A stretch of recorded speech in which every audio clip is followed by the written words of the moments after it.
తిరుపతి జిల్లాలో సంచలనం సృష్టించిన వృద్ధురాలి హత్య కేసును పోలీసులు సాంకేతిక ఆధారాలతో ఛేదించారు.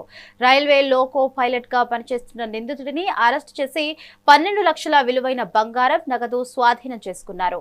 అప్పుల బాధతో పరిచయస్తురాలైన వృద్ధురాలిని హత్య చేసిన నిందితుడు బురఖా ధరించి ఫేక్ నంబర్ ప్లేట్ స్కూటీతో పక్కా ప్రణాళిక అమలు చేశాడు. కృష్ణపట్నం వద్ద అతనిని అదుపులోకి తీసుకున్నట్లు ఎస్పీ సుబ్బరాయుడు వెల్లడించారు.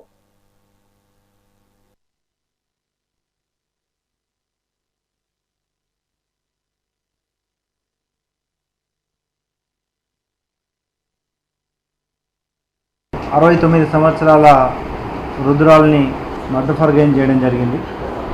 ముఖ్యంగా ఇద్దరు కూడా అతను ఆంధ్రా బ్యాంక్లో పనిచేస్తూ రిటైర్డ్ అయ్యారు. భర్త జస్ట్ ఆ రోజు బయటికి వెళ్ళడం జరిగింది.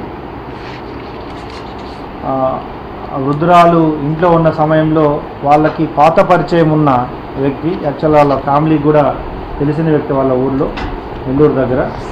సో పరిచయం ఉండి ఇంటికి వచ్చి పాత పరిచయంతో ఆమె దగ్గర ఉన్న నగలు, కొంత డబ్బు కోసం ఆమెను హత్య చేసి ఆ నగలను తీసుకెళ్ళడం జరిగింది.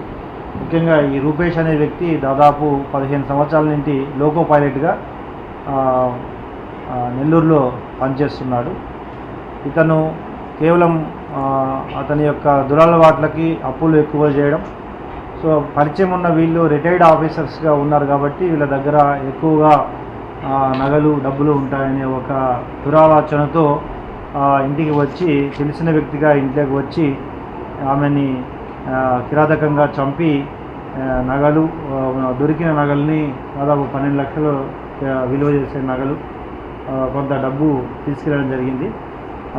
చాలా క్రిమినల్ ఇంటెన్షన్తో ముందే హెల్మెట్ పెట్టుకోవడం, స్కార్ఫ్ ధరించడం, ఒక బుర్ఖాన్ కూడా తీసుకొని వచ్చి హత్య తర్వాత దాన్ని ధరించి అతను మోటార్ సైకిల్ కూడా దొంగిలించి తీసుకొచ్చాడు. సో రకరకాలుగా అతను క్రిమినల్ ఆలోచనతో ఈ అఫెన్స్ చేయడం జరిగింది.